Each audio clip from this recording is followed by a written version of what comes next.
I was very taken back with how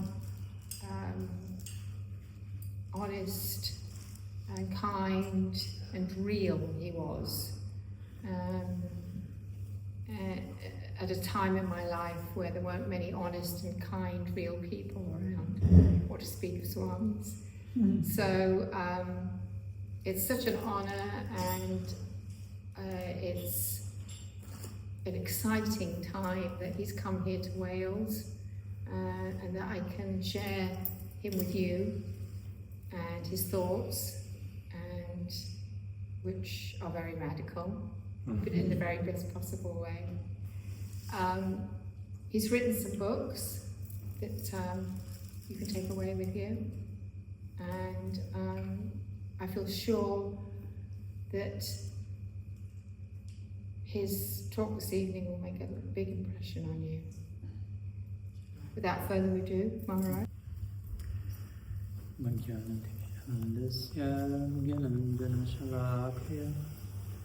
Chakshurmilitam Janatasmai Śrī Gurave Namaha.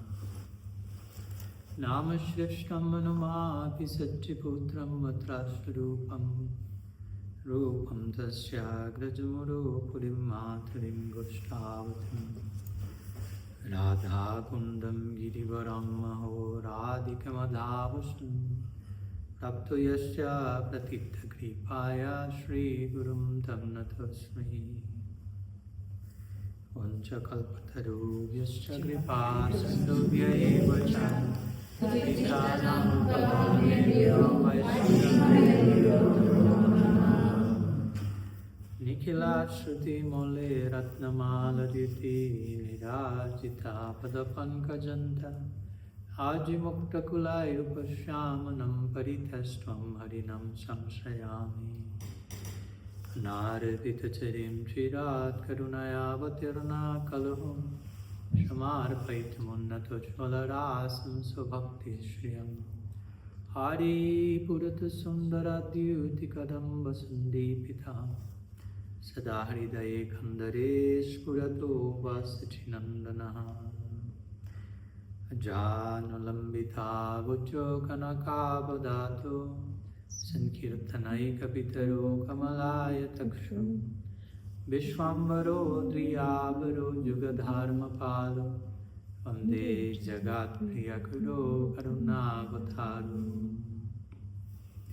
Ladini shakti sarupaya gauranga suridaya cha Bhakta shakti pradhanaya gadadhara namastute He Krishna Karuna Sindhu Dinabandho Jagatpate Gopesha Gopika Kanta Radha Namostute Radhe Vrindavanadishye Karunamrita Bahini Kripaya Nijapadabja Dasyanmayam Pradiyatam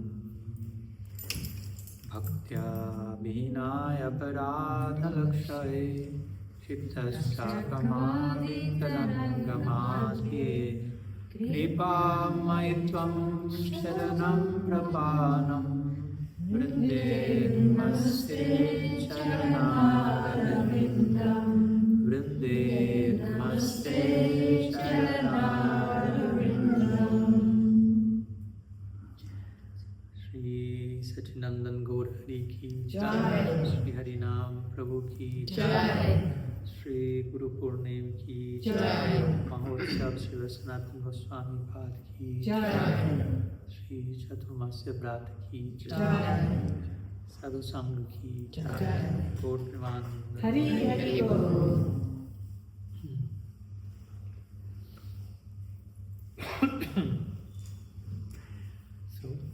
Pranam to all of you. Welcome. Thanks so much for coming. And it is my honor, good fortune to be here today with all of you. First time visiting Wales, second day. So far so good. And very blessed to be with each of you today for celebration of few things that are happening today, and I'm thinking maybe about sharing some thoughts on Śrī Guru Purnima, which is basically the day of the Guru, if we want to, the full moon of the Guru. You know, like full moon in our tradition also indicates like full illumination, full shedding light, completeness. And a day like today we celebrate this divine principle of Śrī Guru, which, as the Skanda Purana instructs, means Guru means the function that eliminates ignorance, basically, which of course appears embodied in different figures, but Guru in itself refers to the act of dispelling ignorance. Of course, there are different types of ignorance we can have, and therefore there are different types of gurus.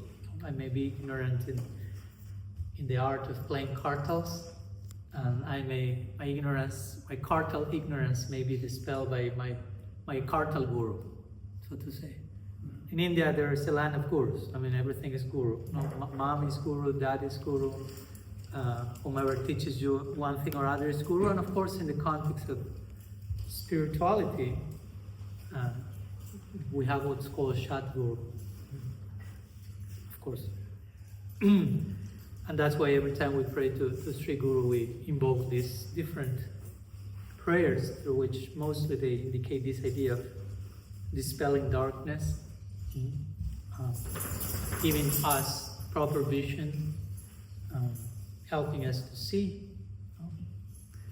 Bhagavad Gita refers to one of the attributes of the Guru as Tattva Darshan, which means someone who is having darshan of reality, of tattva, someone who is seeing things. Maybe many of us would say, we're already seeing, no? We have these two eyes. But many times the eyes get in the way of seeing. It's paradoxical that we may be sure I see because of my eyes, and many times it's the other way around. The eyes get in the way of the ultimate seeing, which is through the vision of love. Pramanjana churita bhakti vilochanena. Rama Samhita says, when your eyes become anointed, thank you, with the salve of divine love, then we are talking. Then we are seeing, basically. So it's all about learning to see. That's why also a name for a wise person in the Indian tradition, which will be connected to a guru, is Rishi. So Rishi means a seer. So here we are not so much about like checking out the correct boxes and subscribing to the correct beliefs and proper dogmas, or being good or bad, good boys or whatever, good girls.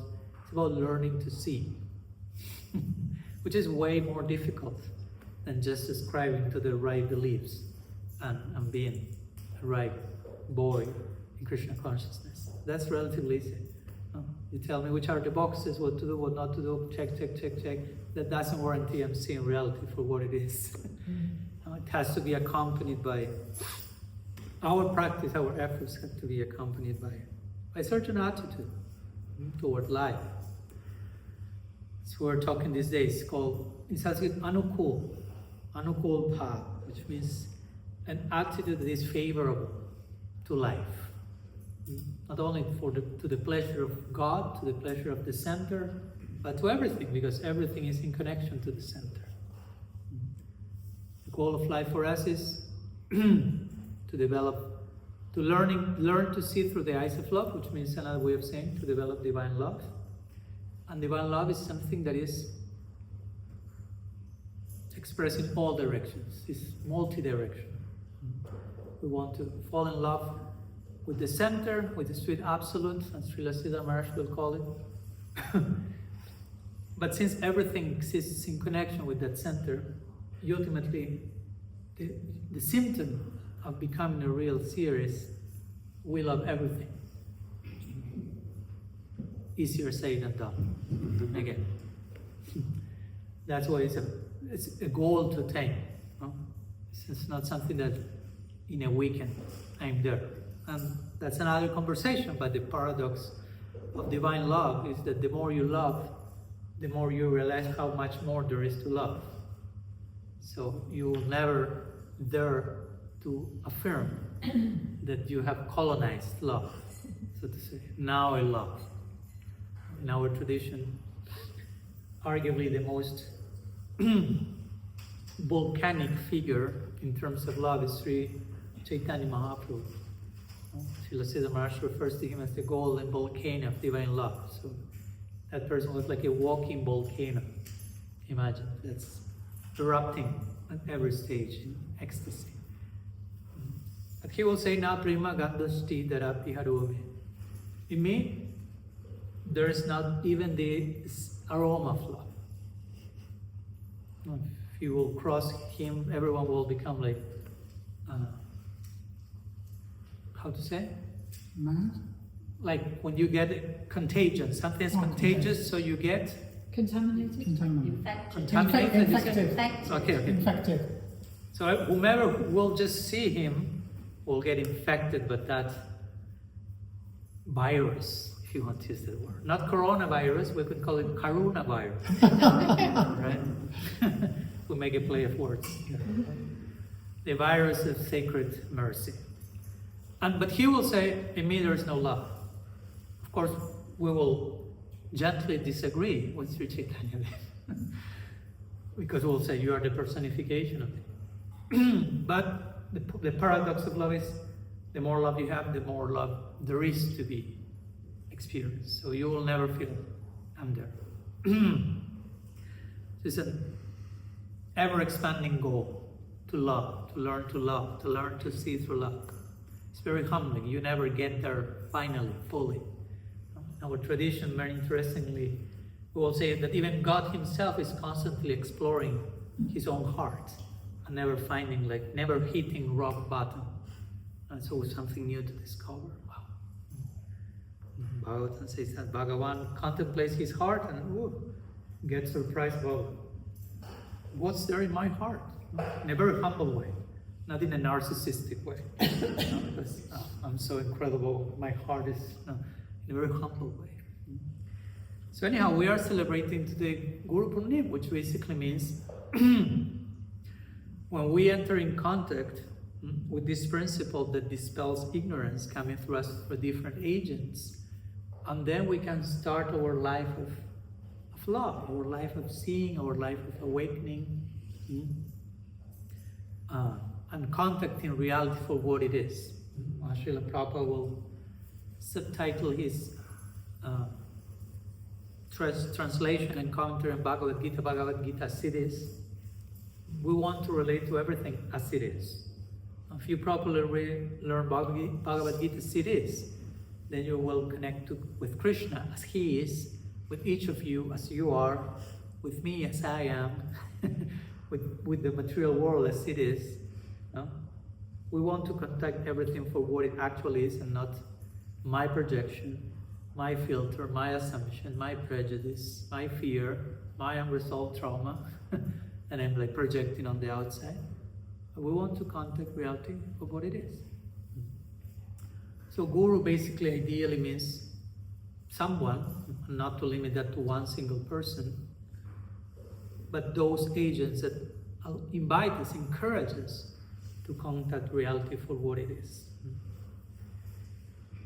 In the words of Vyāsadeva Maharaj, and you will hear me quoting him quite often because he's a very important figure in my life. He will say, our Guru is our greatest potential appearing in front of us. It's a very nice way to, because we can define Guru in so many ways. And this is one of my favorite. And the Guru is your own potential appearing in front of you. Like a mirror of potential, someone that comes to your life and shows you all that you can be. And invites you to enter there, as daunting as the task may feel. Because many times we may have a very, how to say, miser idea of ourselves. We're like narrow, suffocating, like this is who I am. Sometimes even it keeps getting smaller. And a guru is someone ideally who contacts you and tries to expand the picture more and more, and it keeps getting bigger rather than smaller. Mirror of, this is all that you can be. All that I can be, that's the potential of my heart, my soul. Yeah. Oh, I never thought about that. I thought it was this. And no wonder I felt suffocated. Because I have a very tiny idea of who I am. So we need to be in contact with people and environments that keep reminding us all that we can be. Our brightest potential. That's satsanga, sadhu sangha. Basically, sadhu sangha should be like entering a hall of mirrors. But in a good way, a hall of mirrors that reflect back all that you can be. Because they have this, I don't know how to call this, horror places that you get into these mirrors that deform your face and everything is like, you look as worse as you can look. So you have those environments as well. When you enter and the reflection that comes back is very diminishing, very Distorted. Distorted and disempowering. And sometimes even that can happen in the name of sadhu sangha, to be honest. So real satsanga is a circle with each one ideally is trying to mirror back our brightest possibilities and commit to each other to actualize those possibilities. And Guru is ideally a figure leading the way in that direction. And one of the ways in which a Guru leads the way is not merely by teaching or embodying our potential, of course, but also by being an ideal student. So generally every time that Guru Purnima comes, I like to speak about not only what it means a guru, what it means to be a guru, to have a guru, but what it means to be a disciple, to be a student. Because in one sense, gurus have the equation. You have to be a student in order to honor what is coming from a guru. Well, like we sometimes say, okay, from Krishna, from the divine. And are we all familiar with somehow Krishna-bhakti, just to make sure, to some degree? I'm expecting you to tell me more. Yeah. And I'm getting familiar with Krishna-bhakti after 26 years. Right? We are just warming up. I'm just making sure that nobody's coming from the first time and I'm saying Krishna and you are wondering, who are you talking about? No? Okay, just making sure. There were no infiltrated guests here. So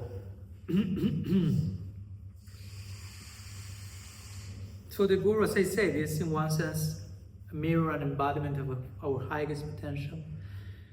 But the Guru is also leading the way by way of example, not only the way the Guru lives his, her life, but also in the way a Guru is willing to remain a student forever. That's very important. Again, you can have the highest Guru on planet Earth, but if you don't do your part as a disciple, you are not taking advantage of all the gifts that are coming. In the same way that Krishna, the divine, is extending so much grace, but we have to extend the hand to receive the grace. No? As Srila Prabhupada says, it's a matchless gift, but you have to accept the gift. You have to trust the giver and extend the hand and receive the gift. As Prabhupada will say, it's like sun is giving its rays unconditionally in every direction. It's always 24/7 shedding light. But we choose to expose ourselves to the sun or hide in a cave. So there's a part that is ours to do. But in that case, the Guru is also leading the way. Because Guru is not only a teacher, Guru ideally is the best student. As I like to say, Guru is the student, remains a student, but now from another seat. It seems that now the Guru, the person is teaching, and it is teaching, but it's also learning deeply. The more you grow, the more your capacity to learn.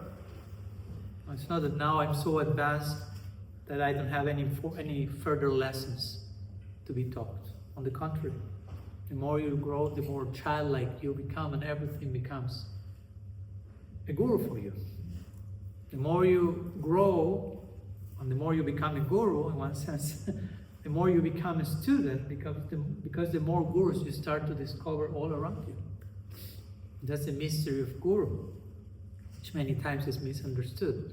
One of the main misconceptions about guru is to hyper-localize guru and reduce it to one single person, without understanding that guru is a universal principle that is present all over. And sometimes we need a person to begin with for us to learn that. But the more we grow, the more guru becomes also a plurality. Till, as Vyāsadeva Mahārāja will say, we find ourselves in the land of gurus. He will describe Vrindavan as a place where everything is guru. Vaikunthera Prithvi Chi Sakala Chinmaya. From Vaikuntha upward, even the speck of dust is transcendental substance. So the dust is guru. The leaves are guru, the vines are guru, the clouds are guru, the rain is guru, the deer is guru, you name it. Imagine entering into a land where everything is guru, where everything is pointing, shedding light into your ideal direction to dedicate your heart. So again, it begins with some particular person, and we will feel probably eternally indebted and grateful in that direction. But those great personalities, because they are who they are, will gradually introduce us to this land of gurus. Like in our tradition, we have a very important scripture called Sri Chaitanya Charitamrita. And the very first two words from that book that we need to get right to understand the rest of the book are Bande Gurun. Krishna-das Kaviraj Goswāmī says, I offer my pranam, I offer my respects to my gurus. So he is referring in the plural. The Srimad Bhagavatam, very interestingly, also says, Nahi ekasmat guror gyanam sustiram syat supushkalam ramaita dadvitiyam by gihate bahudarishvi. Because the absolute truth is infinite, we can never get absolute complete knowledge just from one single guru. A very interesting statement, which again doesn't mean to downplay or reject whatever we have received from our main guru. Just making a point. Reality is infinite. So you can receive from one guru something, but complete, comprehensive guru, you may need complement from other perspectives, which never means downplaying the original guru, because ultimately the original guru is Krishna. Right? He's the Adi Guru. And again, the more we can enter into this spirit, the more we realize there is not a place where guru is not. That's the realization of the Avadut Brahmin, the 11th canto of the Bhagavatam. This person was a guru himself, was a person who was seeing guru everywhere, and then he gives us this list of 24 gurus in the Bhagavatam, which is a very interesting list, right? Because there are 24 members in that parampara, and only 3 are human, to begin with. 21 are elements from nature. The earth, the wind, the ocean, the deer, the wasp, the spider. Those elements that the less expected elements or direct, guru can be there as well. And when it comes to the human race, the 3 members of the list are a baby, a little girl, and the only adult in the list is a prostitute. So it's kind of, the Bhagavatam it has like a shocking pedagogy,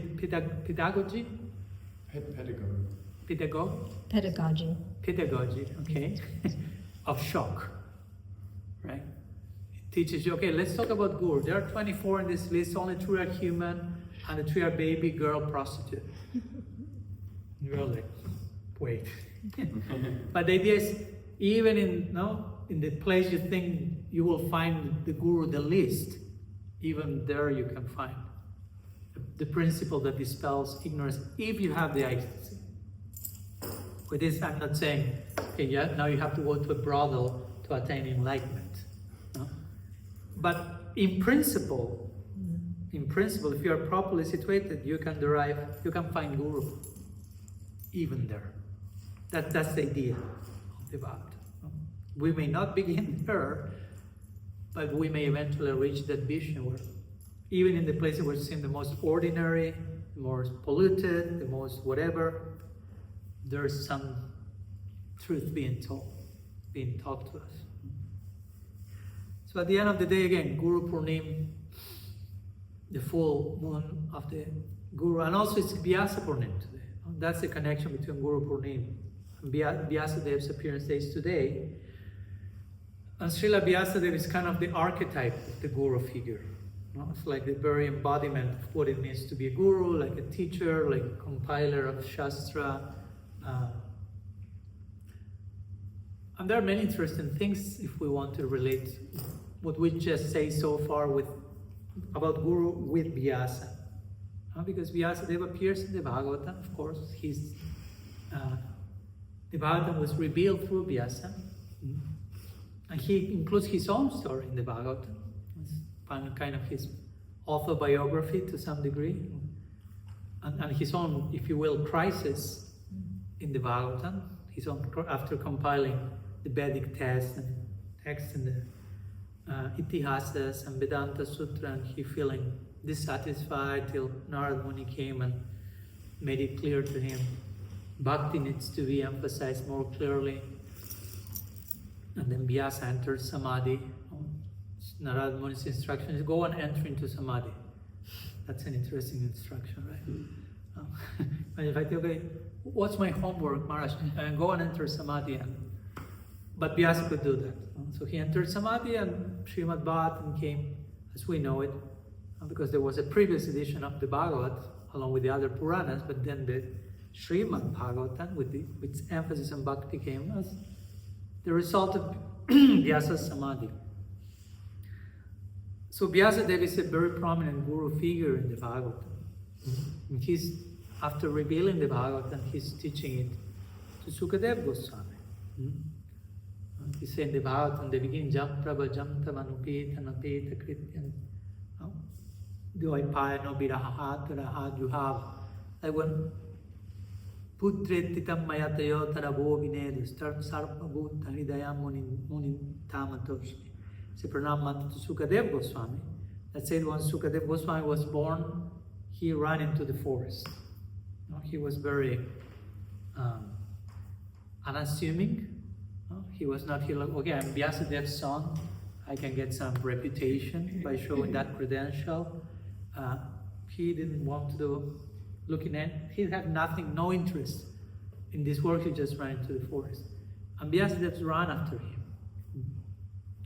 So sometimes it is said that Vyāsadeva was running after Śukadeva like out of attachment. Like, oh, my son, let me enjoy your childhood for a little bit. No? But that's not correct to say that, no? Vyāsadeva. So he was running after Śukadeva Gosvāmī because Vyasa knew, here I have a perfect student for the Bhagavad. While many times people are looking for a guru, to say that a guru many times are looking for a true student that can really receive and embody all that is there in the heart of the guru. So Vyāsadeva knew Śukadeva Gosvāmī is such person.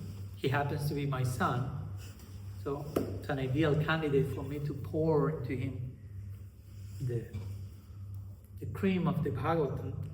But suddenly this son runs away to the forest, which in one way further confirms he's uninterested from worldly dynamics, so he's even more qualified for this. So Vyāsadeva is running after Śukadeva Gosvāmī.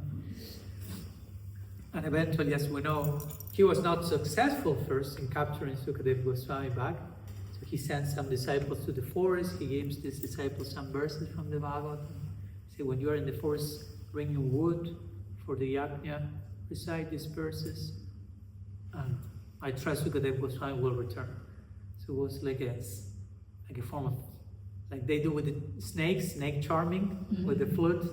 No, in this case, we're all like with the deer, they play some song also. So these verses were recited, and Śukadeva Gosvāmī, who had no interest in worldly affairs, he was Brahman realized, he returned following after the sound of those verses back to the ashram of Vyāsadeva, and then he received the Bhagavatam. So now comes the interesting part, which is then Śukadeva Gosvāmī becomes fully imbued and transformed by what Vyāsadeva is giving to him. And eventually, as we know, the main session of the Bhagavatam, the main narration is Śukadeva Gosvāmī speaking Bhagavatam to Parīkṣit Mahārāja. And there, right there, you have something very interesting about Guru and about our assumed ideas of Guru and how Guru looks like and external considerations, right? Because Śukadeva Gosvāmī is 16 years old. He has no cloth, not even a coping, no? Nirgranta, no? He has no knots. No? Nirgranta means he has no knots in terms he's not entangled to anything. But sometimes some acharyas will come and not even the knot that you used to tie your coping, because he had no coping.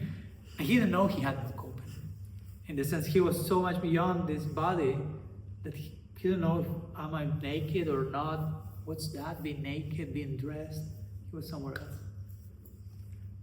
So here you have a 16-year-old naked boy, which is again a very atypical notion of how you think of a guru. And the disciple is a person who could be his father in age, or even more, with lots of experience in the world, in an emperor, great personality, and he's the disciple. So Bhagavatam right there starts to give some like counterintuitive depiction of how guru disciple looks like. It doesn't mean that always it has to be that way, but it means that sometimes it could happen in ways that it's not that we were anticipating or imagining. And with that it means don't try to control that situation. Don't try to in advance, okay, my guru should look like this and should be like that, because you are trying to control the experiment yourself.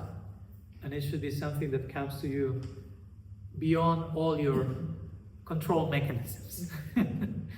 Because if whomever happens to be your guru ends up being your guru because of your control mechanism, good luck with that. Because a true guru will be beyond any control mechanism and will come to our lives in a way that proves really, how to say, providential, if you will. Beyond our expectations, beyond our plans, but in a very evident and undeniable way. Even if it didn't fit the boxes that we had. Oh, it has to be whatever, short, tall, thin, fat, chubby, long beard, short beard, shaving, dreadlock, turban, non-turban, Indian, non-Indian. Each one has their own list, woman, man, something in between, whatever. Guru will come also when we are ready to honor the descent of truth without trying to control it. So Śukadeva Gosvāmī again becomes this very typical guru. He's the main guru figure in the Bhagavatam.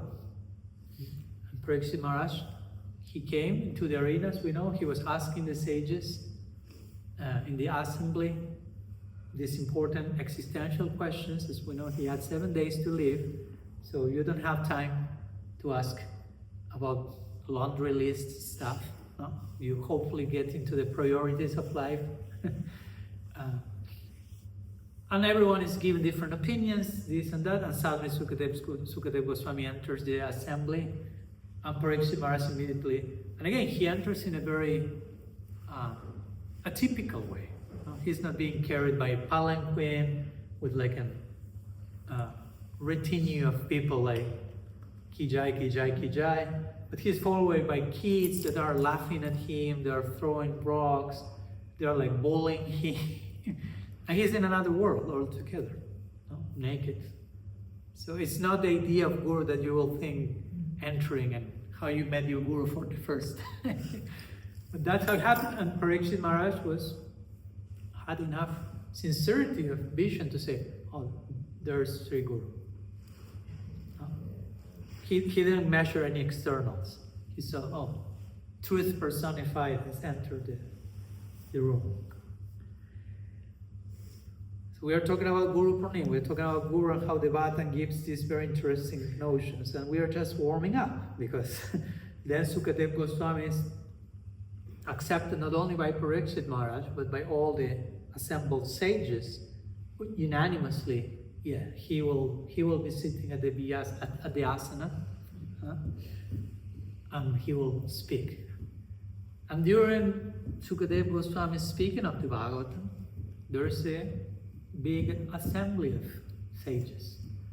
Not only Parīkṣit Mahārāja, many other sages, including Vyāsadeva, who is Śukadeva's father, Śukadeva's Guru. Which again, it seems like a reversal of orders. No? The Guru is listening to the class. The Guru is sitting in the Bhagavatam class, and the student is giving the class. Which again, I'm not saying it should always happen that way, and whenever you see your Guru, tell him to go down the Vyasana and you see it. I'm not saying that. But I'm saying the Bhagavatam is giving very interesting perspectives of how we should honor the truth whenever it comes, through whomever it comes, in whatever form it comes. So Vyāsadeva was such a Guru. This is all speaking very well about Srila Vyāsadeva. Srila Vyāsadeva was such a Guru that when he could see, wow, what I taught to my son, to my disciple, is now flowing through him in such a unique, new way, I want to sit and listen, and drink from that current. He never thought, he's my son and my disciple, I should be giving the class, what he's doing here. He just sat, wrapped in attention, and all this consideration, my son, my disciple, became secondary. No? Truth is manifesting, we're all students when that's happening, even the speaker.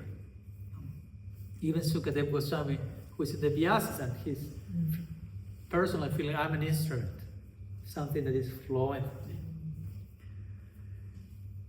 And not only Vyāsadeva is sitting, listening to his son, his disciples' presentation, Narada Muni is next to Vyāsadeva.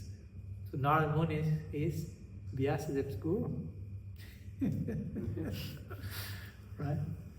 So here we have the Guru, the disciple speaking, his Guru listening, and the Guru of his Guru also listening. And both of them in ecstasy, listening, delighting in what their son and their spiritual son and grandson, respectively, is revealing. So again, it's a very unusual idea from the one we may have sometime about how these dynamics operate. But the essence of Guru Tattva is that. Is whenever the truth manifests, we all incline our heads there. It doesn't matter if it's my son, my disciple, his Guru, a baby, a prostitute, going back to some of the examples, a bird. If the genuine truth is descending, as Brahma will say, Jnana prayasa mudapasyan mantaya. I put aside my attempt to capture everything in my head and calculate reality, and said namantaya. I put my head on the ground. Once Srila Bhaktisiddhanta Saraswati Thakur said, they asked him, how will you define humility? Which is a very present word in our vocabulary. With every word that we use a lot, it runs the risk of being like washed away. We use the same word many times and it starts like to fade in its true meaning, and it just remains a very flat idea. Like we may use the word love all day, but most people use love all day, but it ends up meaning I love chocolate. To give an example, or I love this football team, or I love that car brand, or whatever. You're like, is that love? I mean, it's not. Love is always a reciprocal dealing, right? If I love you, I'm trying to offer myself in a favorable way for your pleasure.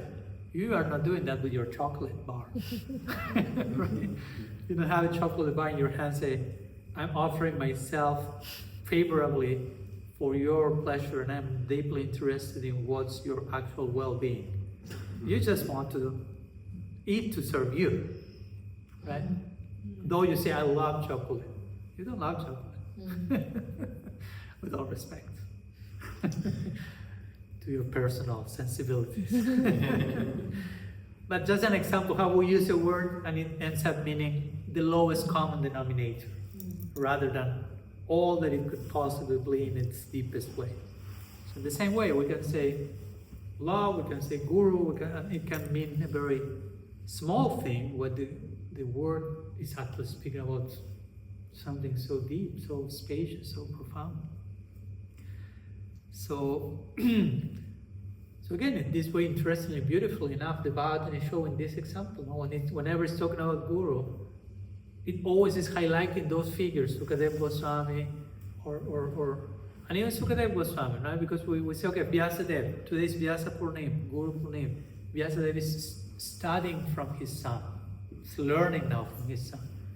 But even Śukadeva Gosvāmī, who is the Guru, main speaker, whenever Parīkṣit Mahārāja is asking a question, Śukadeva Gosvāmī, if you pay attention in the Bhagavatam, almost every time Parīkṣit Mahārāja makes a question, Śukadeva Gosvāmī then starts to praise the question. No, he's not that he immediately is like, oh yeah, this is the answer. Śukadeva Gosvāmī felt like, oh, wow, such a great question. So he's learning from the question. He's inspired by the question. It's not like, I'm just here to give answers. I know everything. Your questions are creating an inspiration in me, and this is coming by the grace of your questions. That's how Śukadeva Gosvāmī honors Parīkṣit Mahārāja's inquiry. So even Śukadeva Gosvāmī, from whom his father and his guru and his guru's guru is listening from, whenever he receives a question from his official student, Parīkṣit Mahārāja, he's also like humbled. Oh, thank you for that question. So everyone is a student in their own way, and everyone is a guru in their own way. No. So in that sense, to speak about guru and to speak about disciple is kind of synonymous in a certain way. If you are a proper disciple, you become guru. Whether you're initiating or not, guru doesn't mean giving initiation. Again, guru means the department that dispels darkness, dispels avidya.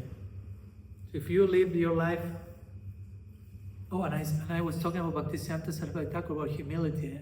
I never say how he replied to that question. I got lost with my chocolate example of the story. They asked him, what's humility? Sorry. I say humility means total submission to the truth and no sympathy for untruth. That's humility. Whatever form it takes. Because sometimes to submit to the truth, I have to do certain things, and to not submit to untruth, I have to do certain things.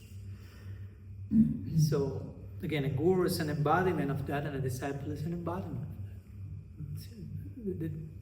The duty of a disciple, interestingly, in all these main verses that you find in scripture about the qualities of the guru,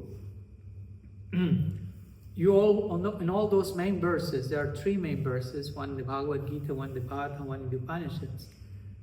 They all start describing the qualities of a disciple. Then they speak about the guru. Tad vidhi pranipatena pariprashnena sevaya. That's all about the disciple. Upadekshanti te jnanam jnaninas tattva darshanam. That's the guru. Tasmat gurum prapadita jignasva shreya uttamam. That's the disciple. Shabde parechanyashnatam brahmani pashamashri. That's the guru. Tad vijnanatam sagurum eva vigachat. That's the disciple. Samit panisrotriyam brahmanyasna. That's the guru. Jignasva shreya uttamam. So what's the duty of a disciple? To inquire for the truth, for the highest possible benefit. Shreya. Shreya means like of the opposite of preya. Prayer means like short-term benefit. Like again, where is the chocolate?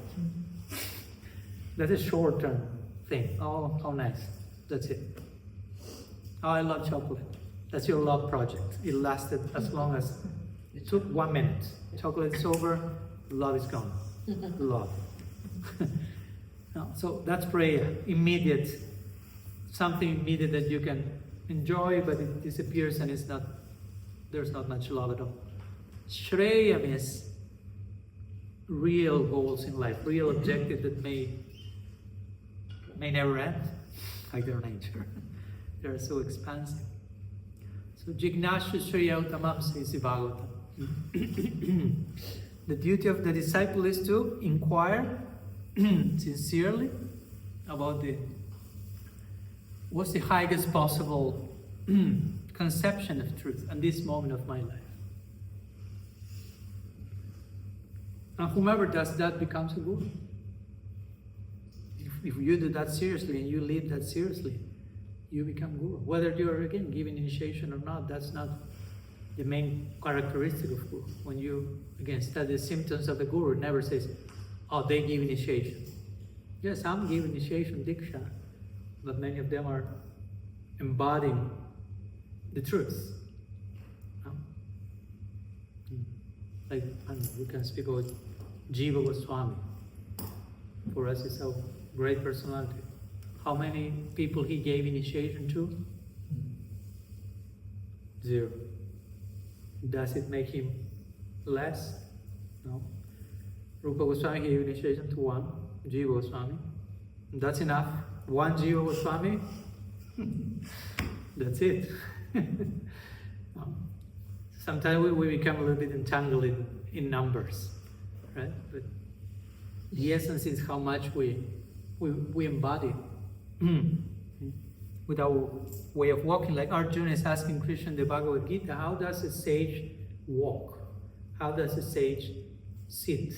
And of course, he's not speaking about how he moves his feet, what's the style of asana on the... No, he's talking how that person moves in the world, interacts, establishes himself in transcendence while being here in the world. So that's how we can connect guru and disciples.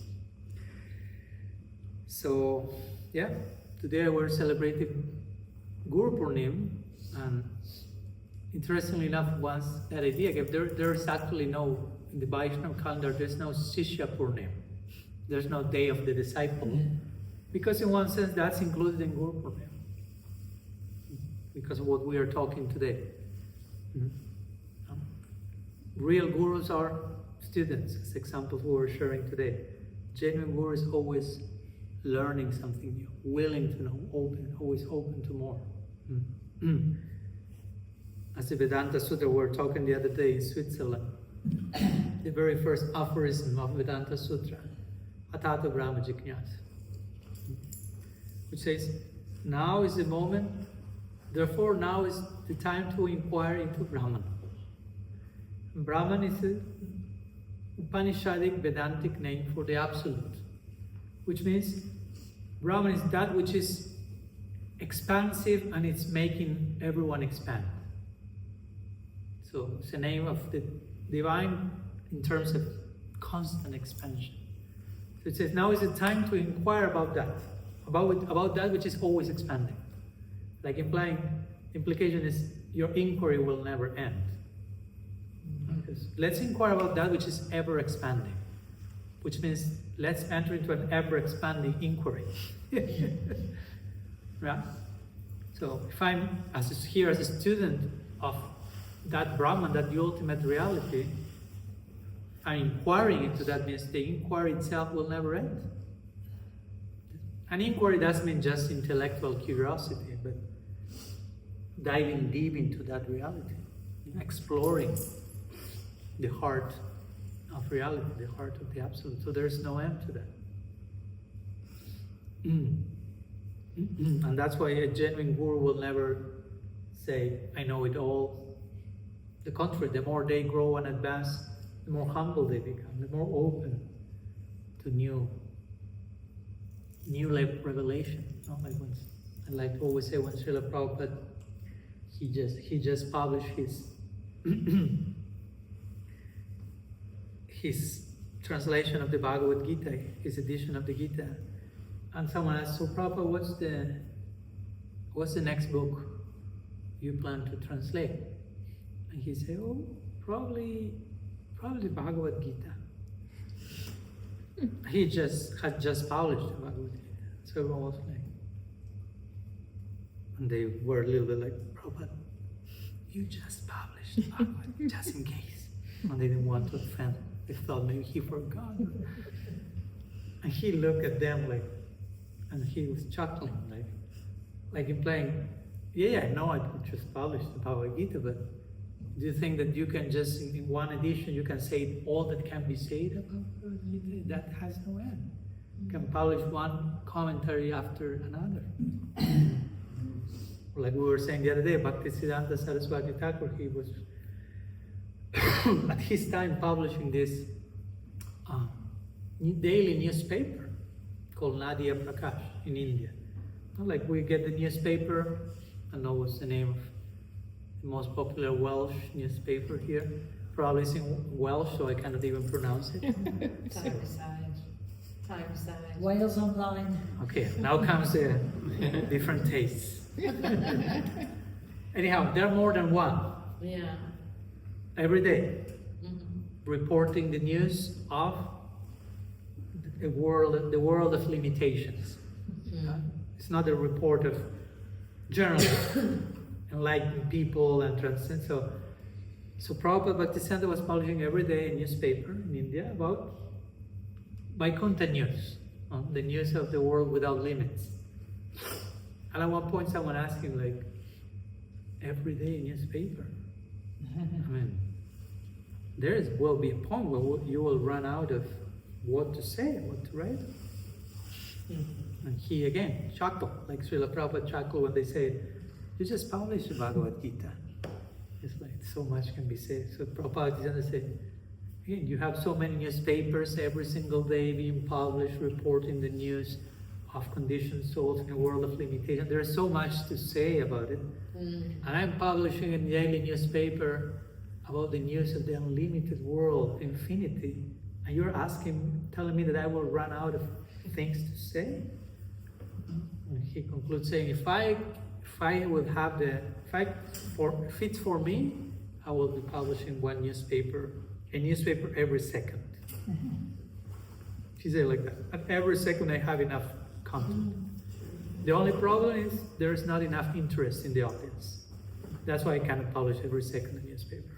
If not, ever fresh, ever new. There's always something new to be expressed. So yeah, a day like today, Guru Purnima, of course, is an occasion to express our gratitude to the different guardian angels that have blessed our life and journey with knowledge, with example, that continue to do so. Of course, it's never in the past tense.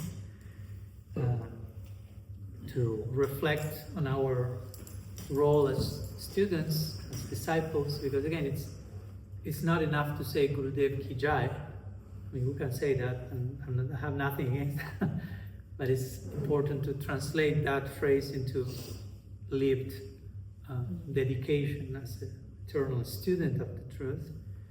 That's the best way to, in my opinion, to honor the principle of Guru in all that it entails, and to remain always open as a disciple, always humble, always surprised, always willing to embrace a deeper level of truth. Never falling into the temptation of concluding that we have figured out Krishna consciousness already. That's a huge temptation of taking all this for granted. Right? Oh, 2 decades, 3 decades, I know what's that all about. That can be a very big anartha, even if it's not included in the official lists of anarthas. Taking all this for granted, because that can create a very deep stagnancy, or stagnation, sense of stagnation. And then when we become stuck in practice and we just do the things without going deep and deep, we start to practice for the wrong reasons. We no longer are practicing out of wonder, out of excitement, out of fascination. We are just starting to practice from a place of stagnancy, where I'm just following what I'm being told, what I always did, and we start to become more mechanical, which is not the idea, but sometimes happens, so it's good to talk about it and remind ourselves. We want to remain in the path of fascination, because Krishna means the all fascinating. Sri Radha and Krishna are the all fascinating couple. Mahaprabhu Gaur-lila is deeply fascinating. Everything's fascinating. Krishna in the Gita said, the soul, Ascharyavat, Ascharyavat, Ascharyavat. What's the soul? Amazing, amazing, amazing. Who you are as a soul is amazing, Krishna says. Again, not in a narcissistic way, just who we happen to be as a soul is fascinating. One verse of Devata, he uses the same word to describe material nature. The world of nature, fascinating. You can look at the world and again, find Guru there, find God there. So there is fascination in every direction, but going back to the original point, we need to learn to see. We need to train the eye to find fascination where we sometimes find stagnation. So ours is not the path of stagnation. Ours is not the path of even only regulation. Ours is the path of fascination.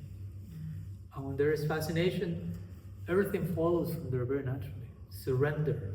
I'm not surrendering out of social pressure, out of fear, out of who knows what, but out of irresistible attraction. And again, we are dealing with the all attractive here, right? That's the name of our God. Irresistibly attractive. So we have to keep Krishna irresistibly attractive. If at one point I don't feel Krishna irresistibly attractive, I don't find Krishna's name irresistibly attractive, it's never Krishna's fault. Just in case, can I find that? Don't blame it on the all attractive. I'm invited to do some introspection and say, okay, why I'm not finding the attractiveness here? Rupa Goswami said, where's the jaundice here? And the sweetness tastes bitter. In a sustainable way, not condemning ourselves and lashing ourselves to death. Sustainable way, but also with responsibility and introspection. So all of that we are celebrating today. No? Probably in a few minutes we also will do it. There are some flowers waiting there, some ceremonies, some rituals, some Puspanjali, which again is a beautiful way of externalizing what's in our heart. The flowers ideally begin in our heart. Our heart is blooming and blossoming with gratitude and affection, and somehow the external flower comes to become a symbol of. So my point is, we should not use external flower to escape from the internal flowering that needs to take place. So it all begins inside, and whatever happens on the outside is an extension of my inner reality. So, yeah, a few reflections on Guru Purnima. Of course, again, we can talk about this theme from so many angles. It's endless, it's infinite. That's the inspiration that came today. And also, I don't want to overextend myself, but we have, I think, a few little time. If there are questions, you may have something to share, ask, probably in connection to the topic or whatever, if there's some urgent inquiry. Yes, Madai Prabhu, right? Yes. So you're saying about being fascinated by this and by that. What about duty?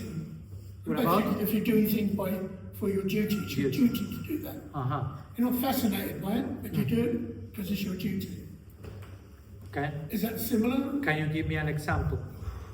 I mean, I understand the question, but to make it more... for example, like recently I stopped coming to the programs. So I just felt it wasn't fascinating anymore. It's a good term to use, yeah. But then I got to go. It's my duty to go. I have to go because it's good for me.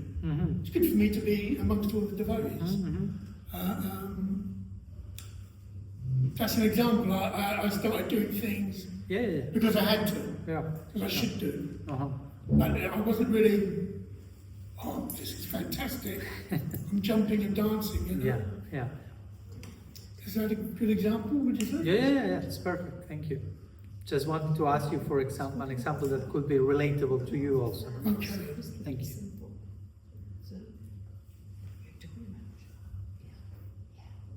Who am I?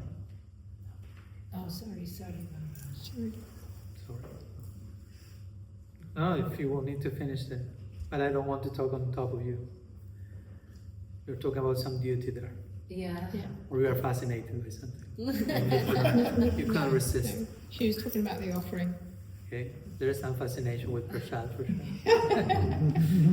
So regarding your question, of course, when I speak about fascination, I do not mean that we have to be 24 hours like, whoa, rolling on the ground and in ecstasy, right? Because that may be too much. But also not the other extreme, when there is zero fascination and it's all, I have to.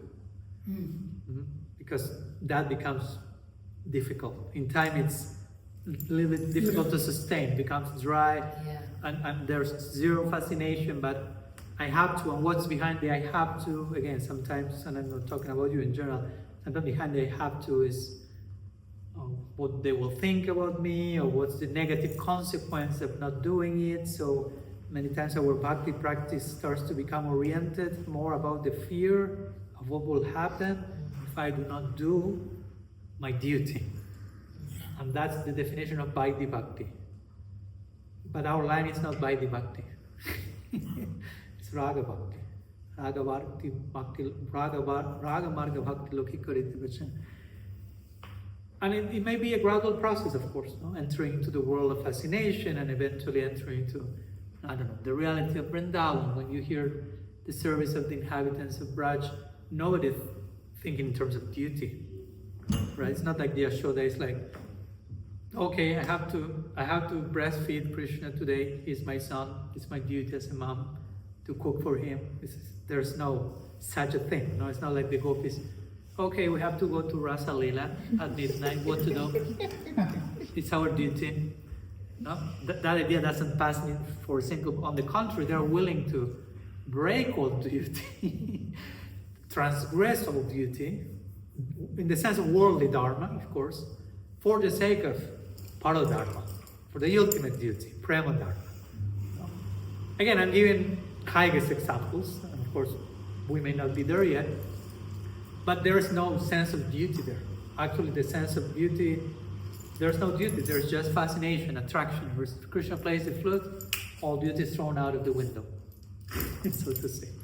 And the willingness to risk breaking all vows, and this is the intensity of, in this case, the gopis.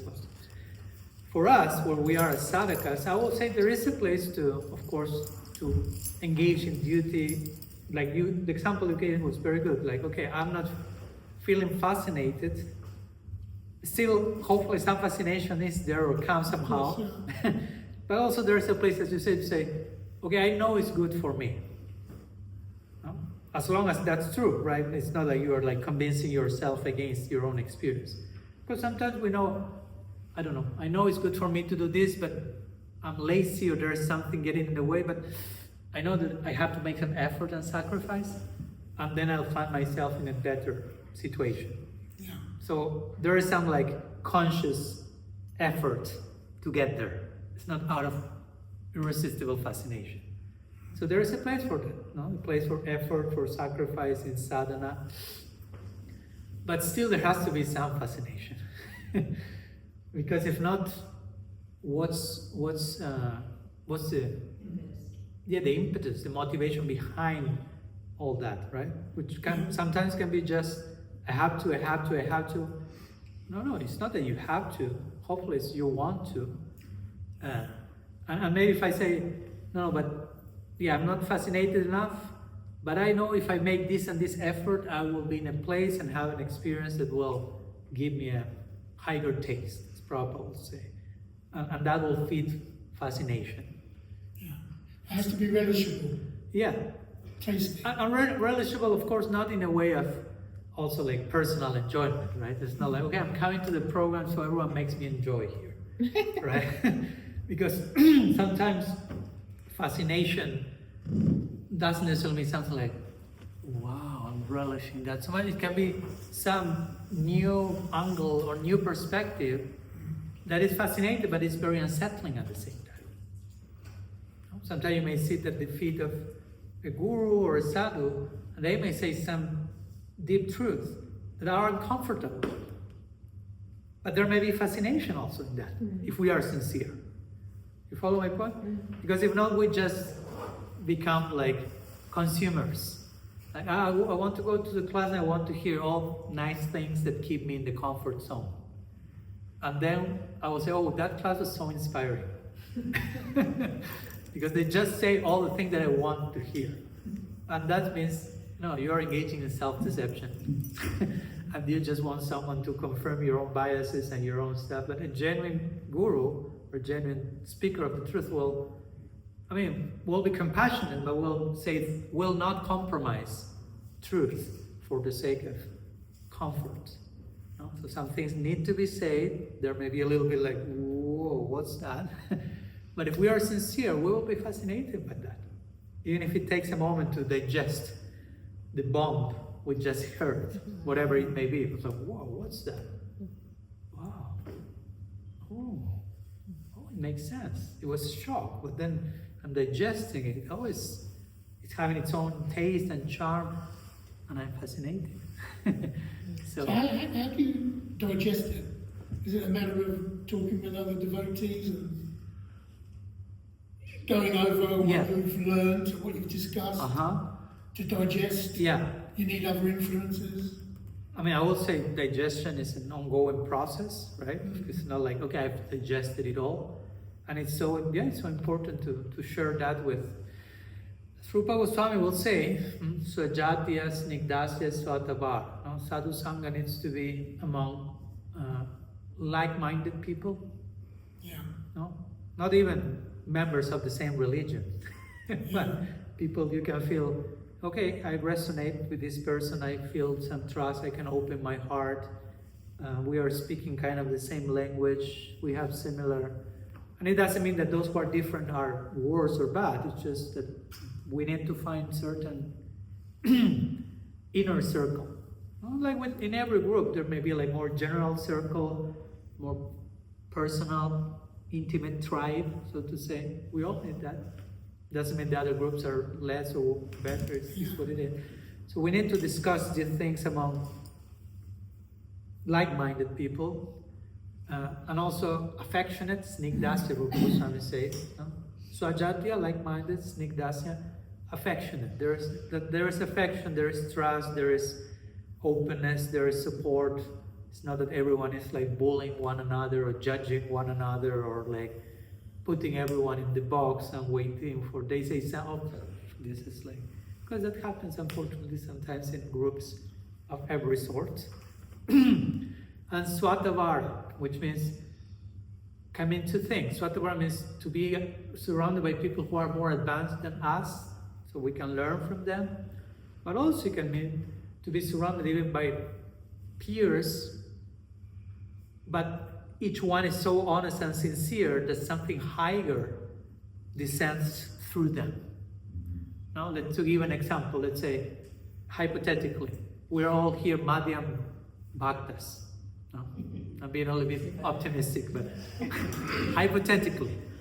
No? So if we're all here Madhyam Bhaktas sharing, opening our hearts with sincere intention, some Uttam current may descend through the heart of those madhyam bhaktas. Something higher than themselves can come and nourish each other. And that's how Krishna defines sadhu sangha in the Bhagavad Gita 10.9. Bodhayanta parasparam katayanta shramam nityam tushyanti charamanti cha. Bodhayanta parasparam, they are enlightening one another. That's a very beautiful, it's very mutual, enlightening one another. It's not just one is enlightening everyone else. They're enlightening one another.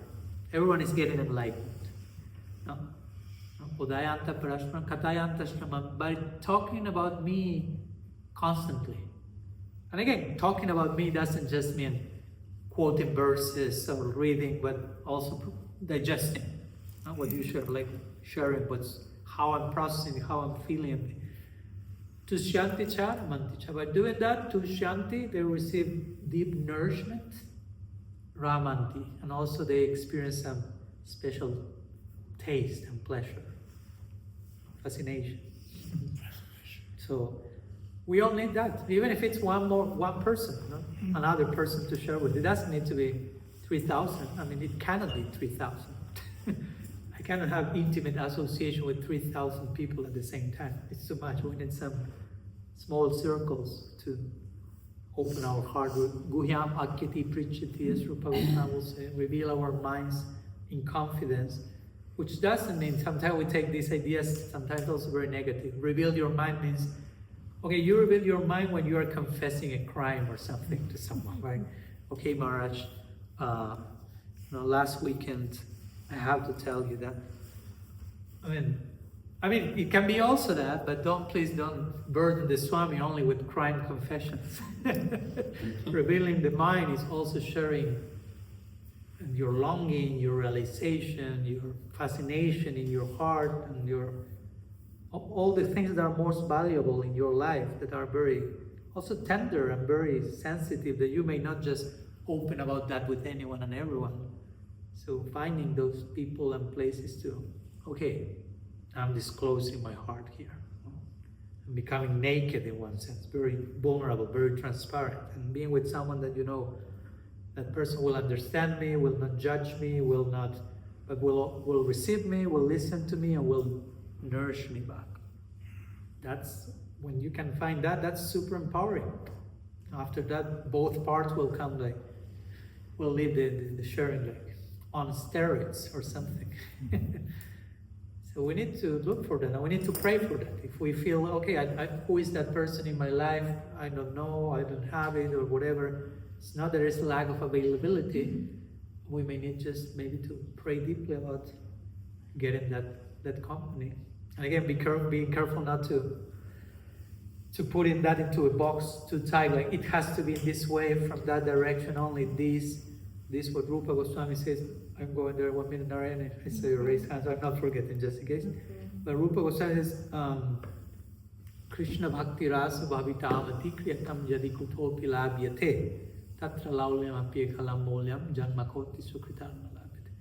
He's speaking there about experiencing this higher taste, if you will. And he says, kriyatam yadi kutopi labhyate. Whenever you find that, go there.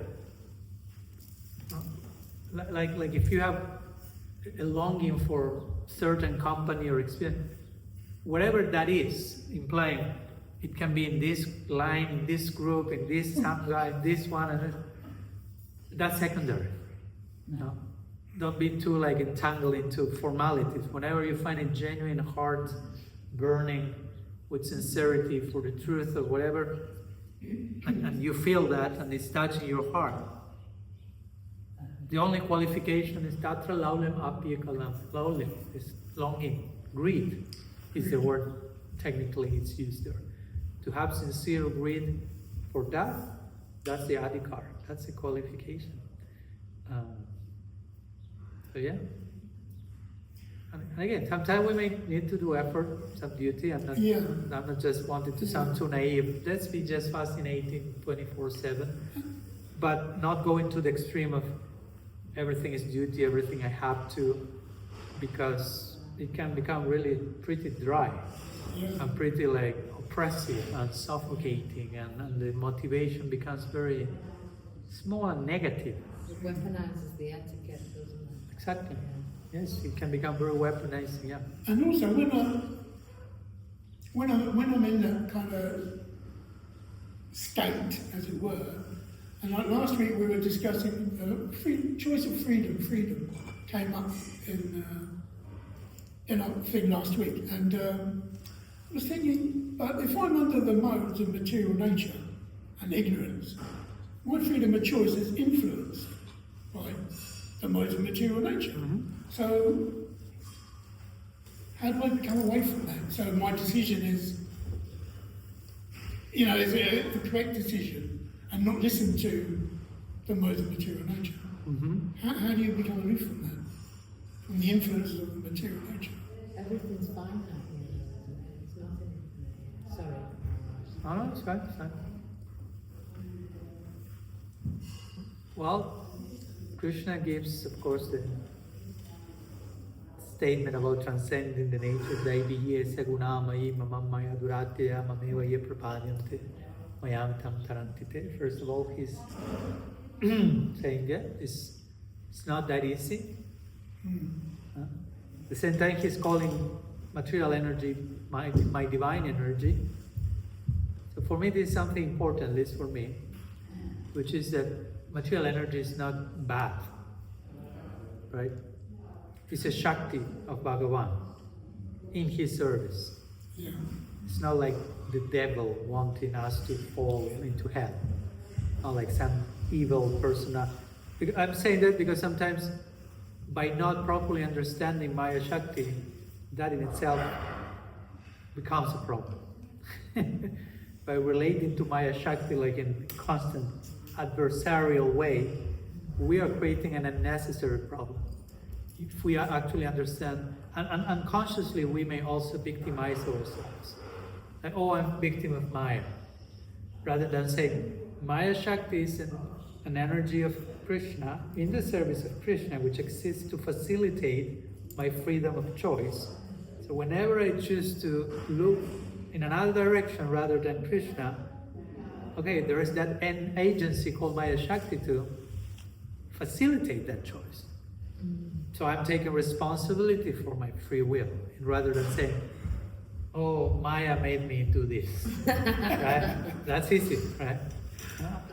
I'm just a victim of the gunas. Of course, we are influenced by that, but also we happen to be in that place because we have chosen that. And I'm not saying that to develop toxic guilt or shame, just to take responsibility. As much as I have chosen ignorance or sattva or rajas or whatever 1 or a million times, I still retain my freedom of choice to make a different choice. And if I don't know what a different choice will look like, then I have to spend time informing my choice, knowing about other options. That's what we do with studying Shastra and Satsanga, becoming more acquainted with which are the different ways that we can express our freedom, our free will. Because free will is one of 21 intrinsic qualities of the Atma Jiva Gosvāmī mentions in Paramatma Sandhara. Kartritva, or agency. So nobody can take that away from it. Even if you are completely covered by all the gunas, however you want to describe, you are in the worst possible condition scenario, still you have free will. Because if not, there's no hope. No. How will you ever get out of that? You can say, yeah, by Krishna's grace, yeah, but you have still to choose that. Because Krishna's grace is all day coming. It's not that he comes occasionally once per month. Krishna's grace is all over, all day long. But we are the ones who have to turn, in Prabhupada's words, back to Godhead. Because we have been given our back to Godhead. That's the intention of the expression. So going back to Godhead means bahirmukh in Sanskrit. Like turn your face toward. Not bahirmukh, sorry. Sammukh. Bahirmukh is you turn your face backwards. So yeah, it's a daily choice. That's my point. It's not like you do this and there you are, beyond the goodness. No, it's a daily because we're making choices at every moment. It's not like I take one choice and all the other choices take care of themselves. I have to choose Krishna at every breath. That's how he eventually becomes my pranana, the master of my prana, of my breath. I'm choosing him at every step, every breath. So yeah, it's a daily process. It's a daily, like our vows. Now we may speak about vows. We have to renew our vows on a daily basis.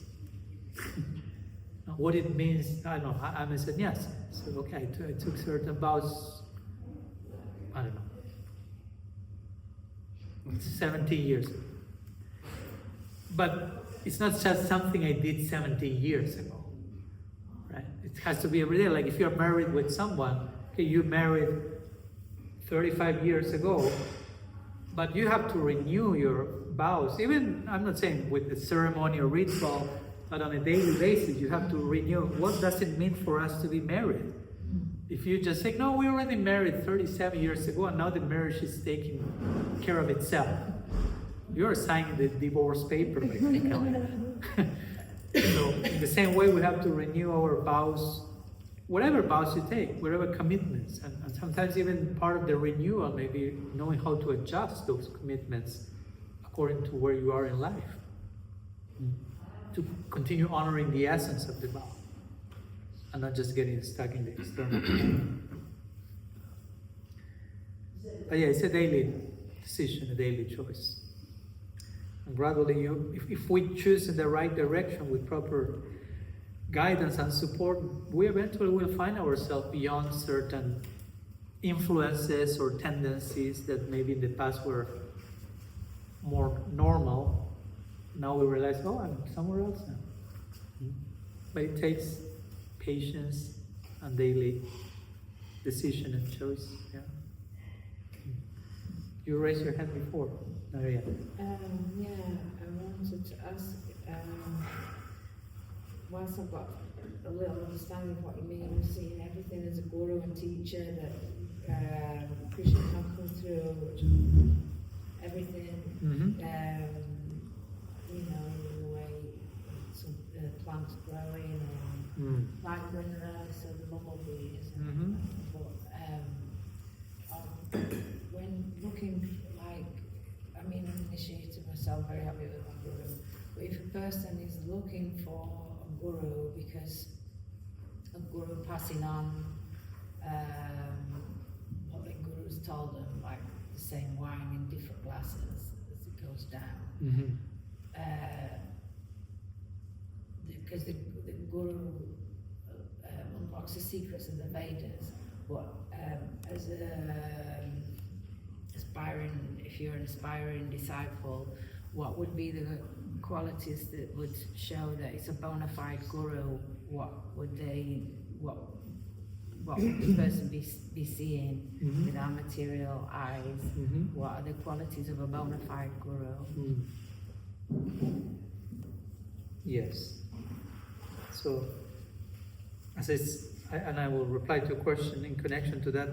As I said before, whenever someone is looking for a guru, so to say, I think it's important also to examine again why I'm looking for a guru.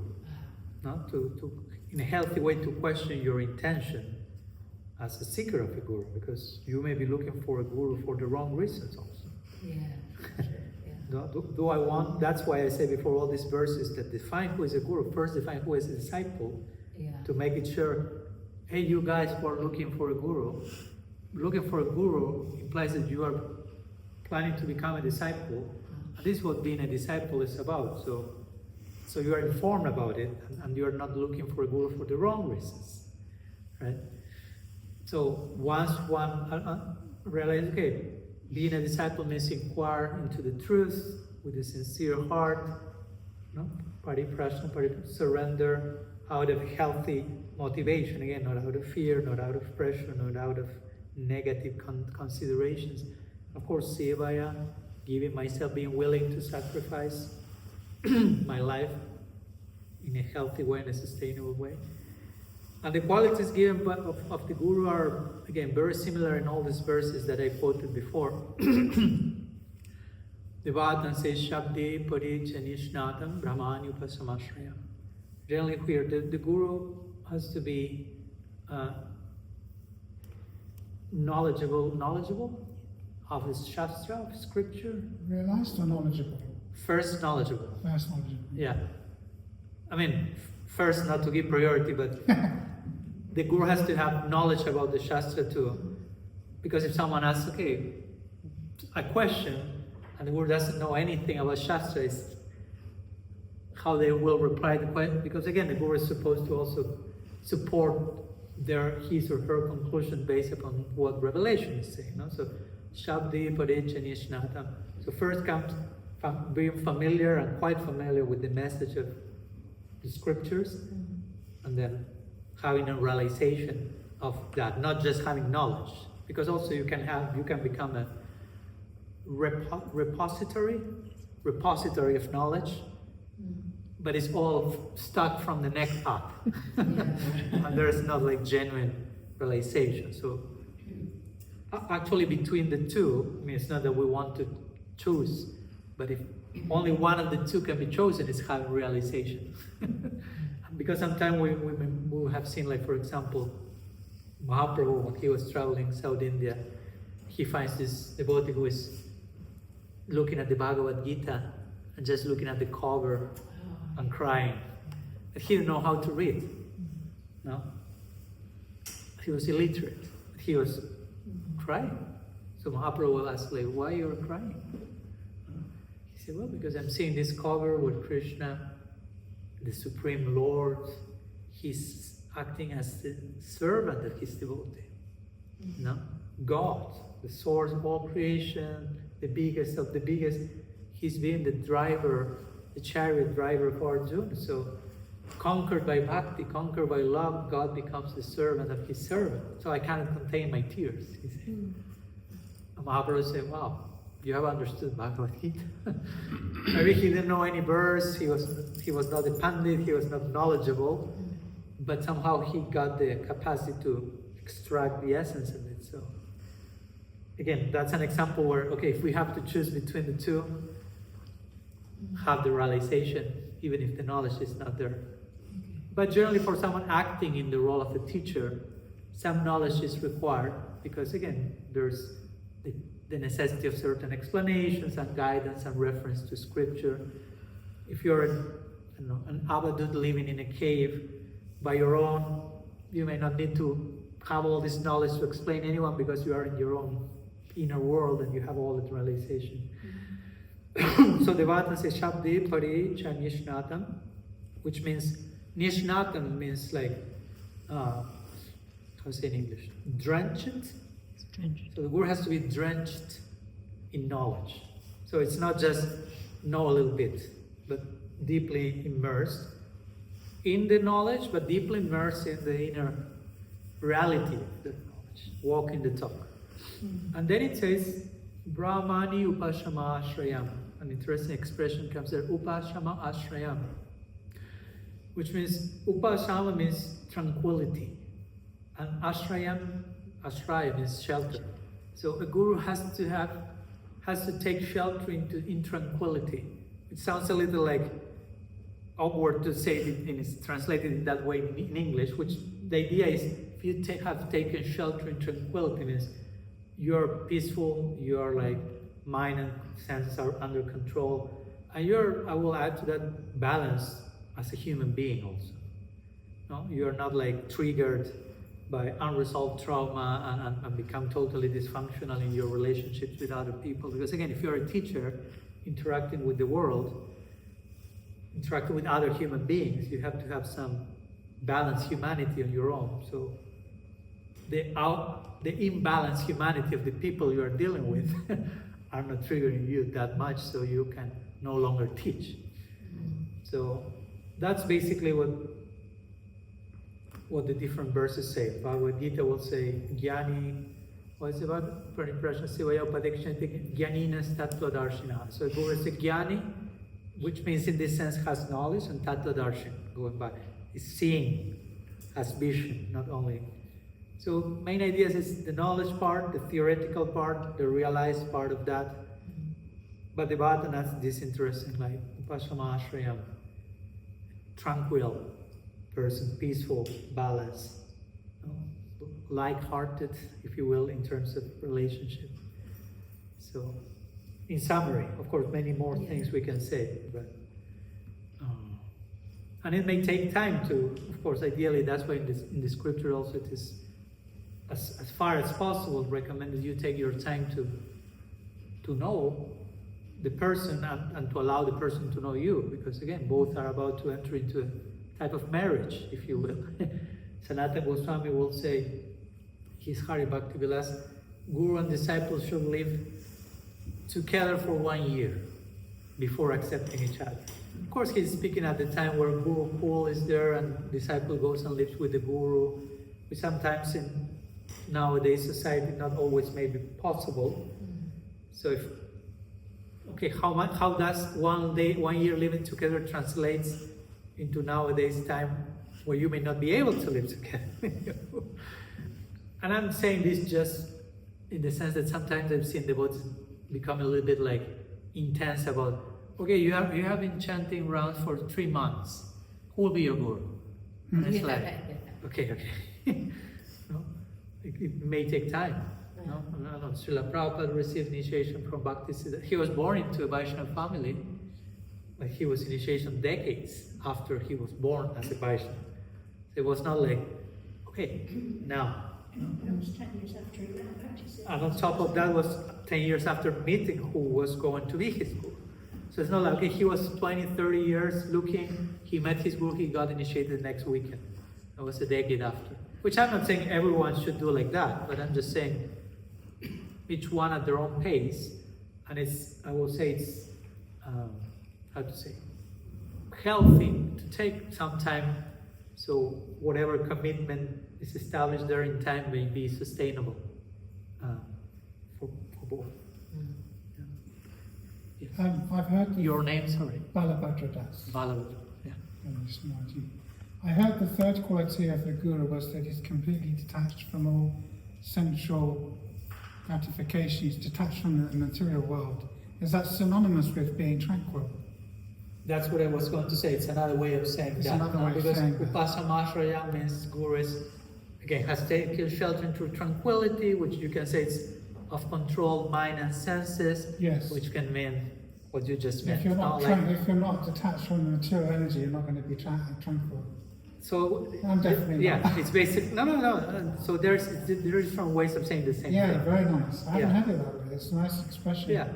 So I think it's nice to say the same thing in different ways. Yeah, So yeah. it enriches our view of what it means Yeah. to do that. And of course, again, when you mentioned something, that connection, okay, the Guru is detached from the material energy. Yeah. That doesn't mean, as I said before, the Guru is like rejecting the material energy, Right. but it's understanding material energy for what it is. It is. No, so it's not approaching matter in an exploitative spirit, Yeah. but understand, oh, this is a sacred energy in the service of Bhagavan that can allow me to engage in seva. I can offer all the things. Yes. I can offer myself, as I like to say. Sometimes we think more, okay, I'm offering the flower to my Gurudev. But another way of putting it will be, oh, this flower is allowing me to offer myself through the flower. No? Because if not, it sounds like I'm doing a favor to the flower. Flower offers. And the flower will say, oh, what about you? How much offer you are? So sometimes it's that's what Prabhupada Bhaktisiddhanta says in one nice line. He says, all this material world is potential paraphernalia to offer in service to Bhagavan. And when you have proper eyes to see, all the objects in this material world become non-different from Krishna, he will say. To that point, he uses that expression. Non-different from Krishna. In the sense, non-different in the way they are an energy of Krishna, that energy is inseparable from Krishna. So you start to see the sacred, rather than, oh, this ugly chair is bad material energy, I need to get detached. It's not about that, right? like once they asked to Bhaktisiddhanta Saraswati Thakur, because he was very innovative. Sorry, I'm practicing my English with you, right? And he would be, I don't know, right? I mean, for that time to ride in a car as a sannyasi was shocking in India. No. Now it's normal. If you see me coming, I came by car, just in case. I then came doing Dandavat Parikram from Switzerland. But you see me coming in car, you won't think, oh, Maharaj is breaking his vows. If you don't see me coming by car, you will be like, why are you so impractical, Maharaj, take a car? But at that time, when Prabhupada Bhaktisiddhanta was traveling by car, many people was horrified because the idea was the sannyasi is supposed to only walk barefoot wherever they go. So someone asked him, like, what are you Gaudiya Vaishnavas doing using cars? No? Like with this very impractical idea of detachment, like you should reject stuff. And he replied saying, he replied in a very interesting way. Someone asked him, why you are using cars? You Gaudiya Vaishnava, like you are supposed to be spiritual people who have nothing to do with material stuff. So why are you using cars? And he said, only us Gaudiya Vaishnava have rights to use cars. like implying we are supposedly we know that the car is material energy in service of Bhagavan, so we can use car from that place. But all the rest of the people who do not know that, they should not be using cars. Because they are not related to material energy properly. And that's the type of vairagya or renunciation that we receive. Rupa Goswami speaks of yukta vairagya. And when he defines yukta vairagya, which means proper renunciation, sometimes the word proper for us sounds proper renunciation. Nāśaktasya visayam yathārtam upayunjata nirbandha Krishna sambandha yuktam vairagya. Which is, proper renunciation means, and maybe everyone is waiting, okay, now come the list of things to reject.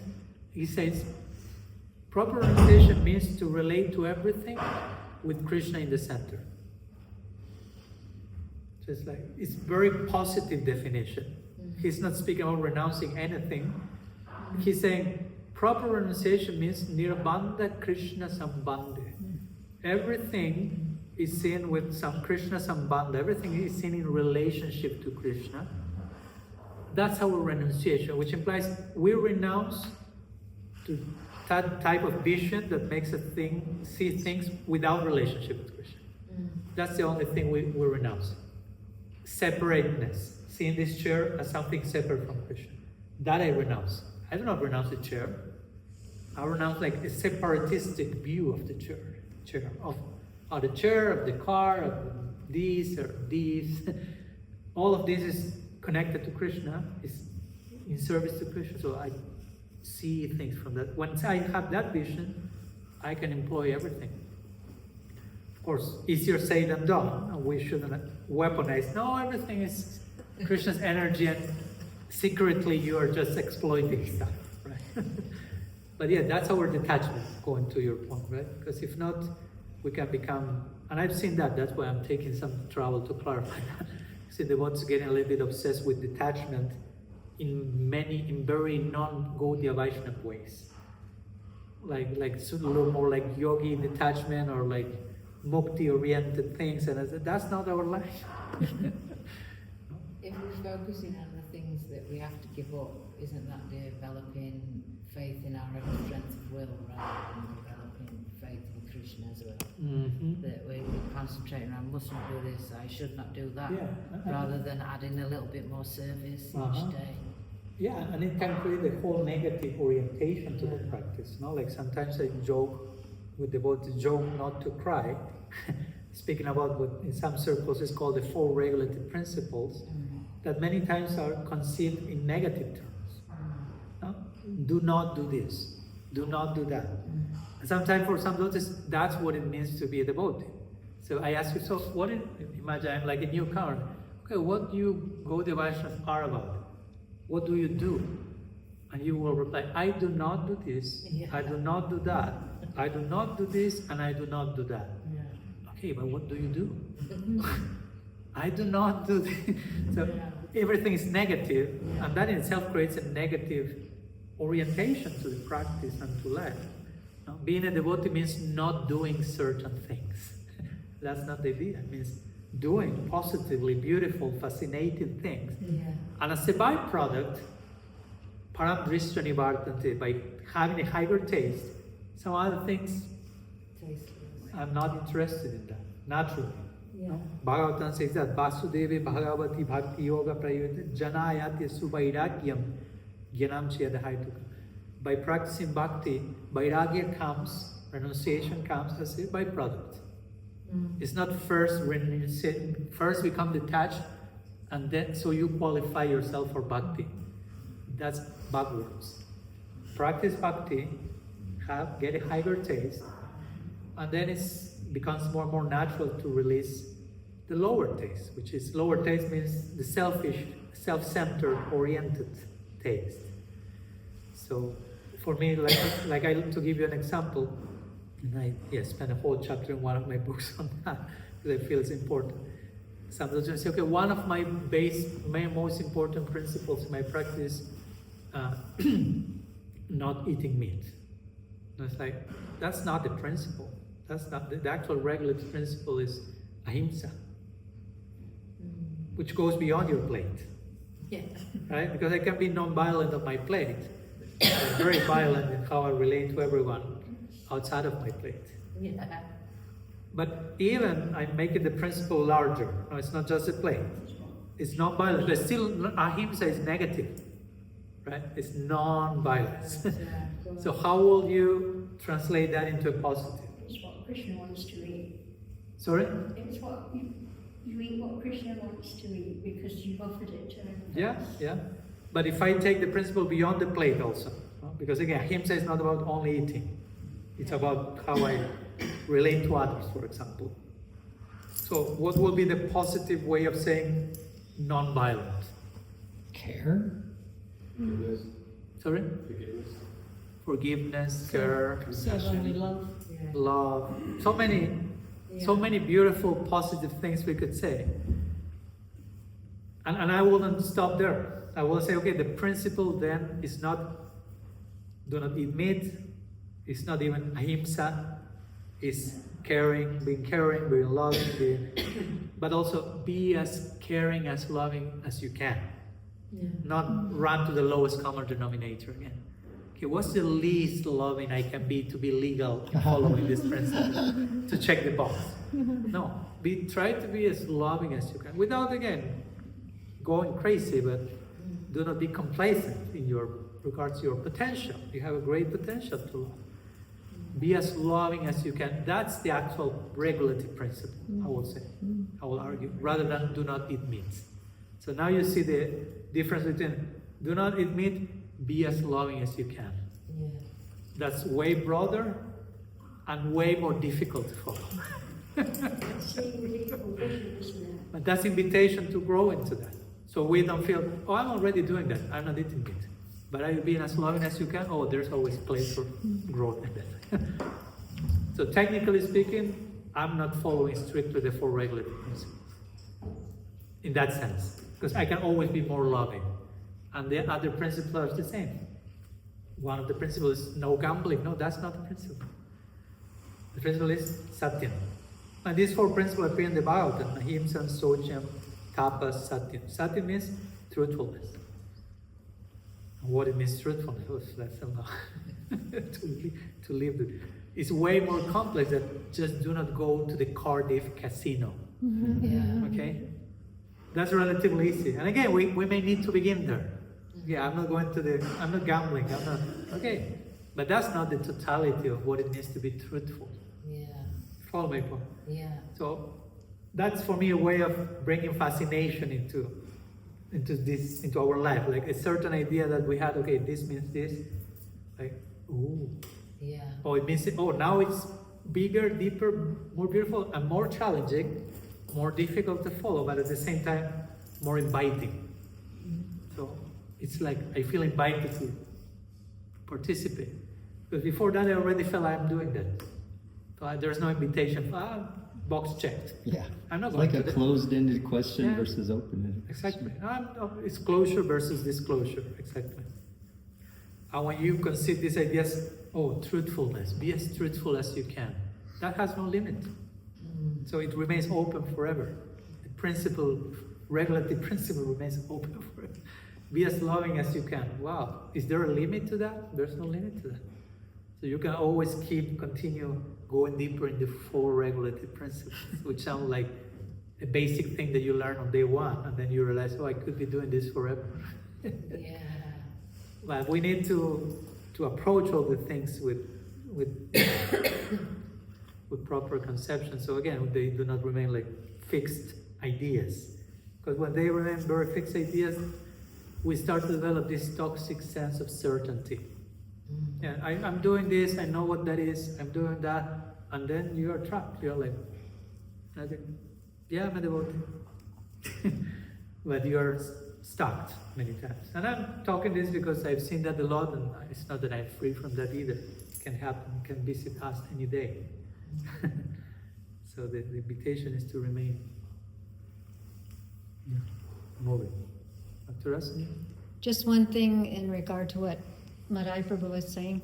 I was thinking that we could be fascinated with a prospect, even though something is, we could see it as duty. It's there's always a prospect as to what we're doing. I'm fascinated with that. Yeah.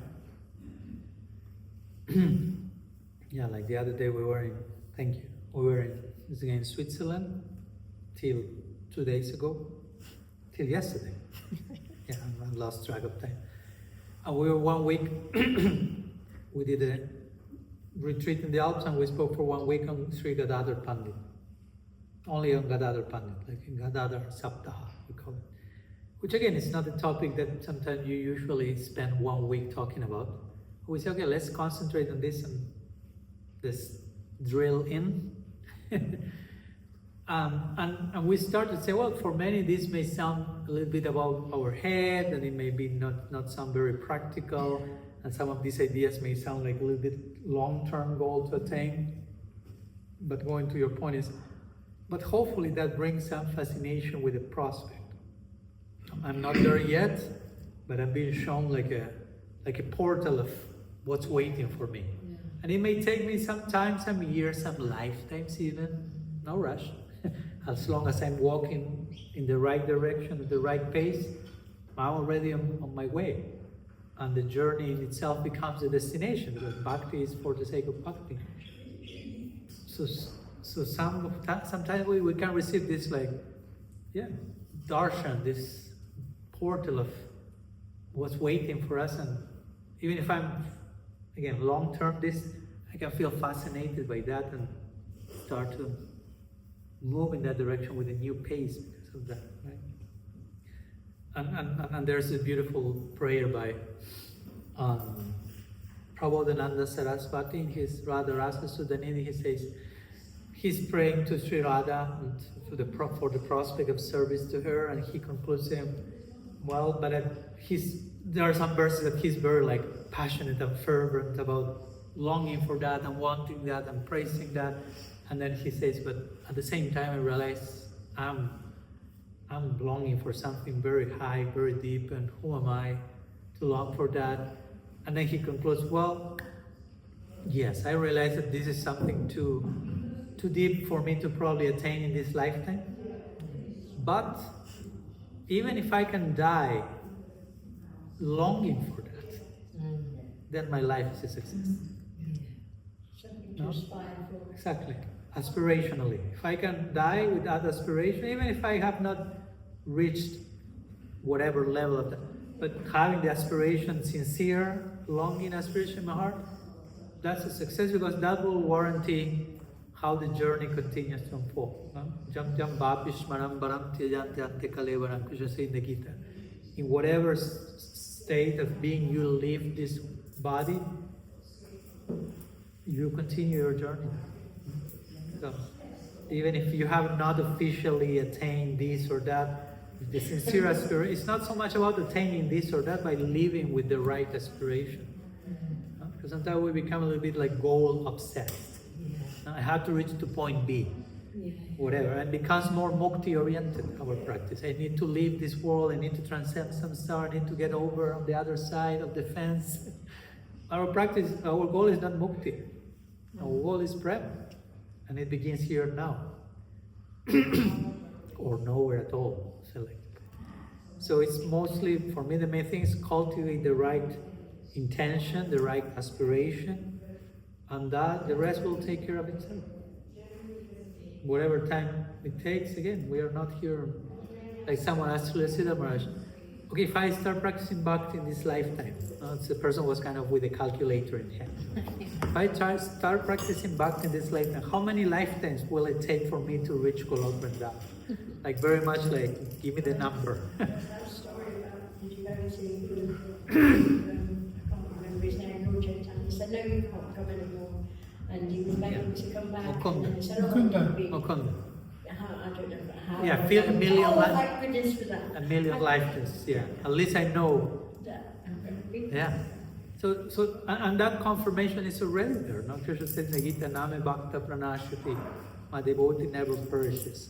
Niha Bikram Anasusti Pratyabhaya Navidyate Swalpamapyasya Dharmasya Triyate Mahato. In this path of bhakti, there is no loss nor diminution. Every single small gain will never be lost. So all this kind of reassurance, not for us to become lazy, but also for us to develop hope and aspiration and develop some healthy confidence. I'm on the path. And in that sense, that's it. I just need to continue sincerely there, and everything is coming. Again, because bhakti, we do bhakti for bhakti. So we are not aspiring for something else. That's how I like to put it. You already do, if you're happy doing bhakti, hopefully, to some degree, susukam kartum.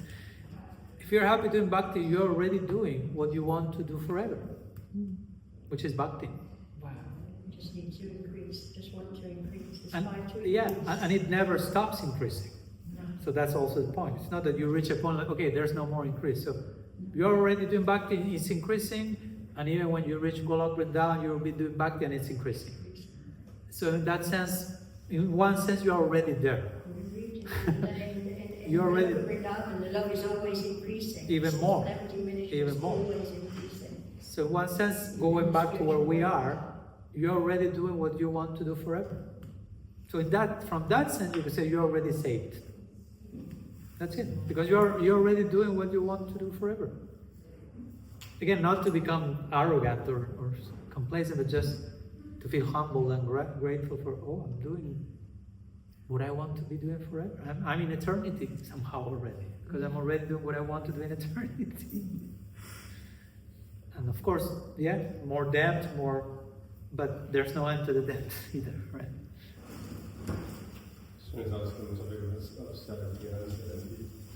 Again, sorry. On the topic of certainty and uncertainty, Yeah. can they coexist in a healthy way, and how can they coexist in a healthy way, and how can they be unhealthy? Do you have 5 more hours? That's a topic that needs... No, I won't take that much, I promise.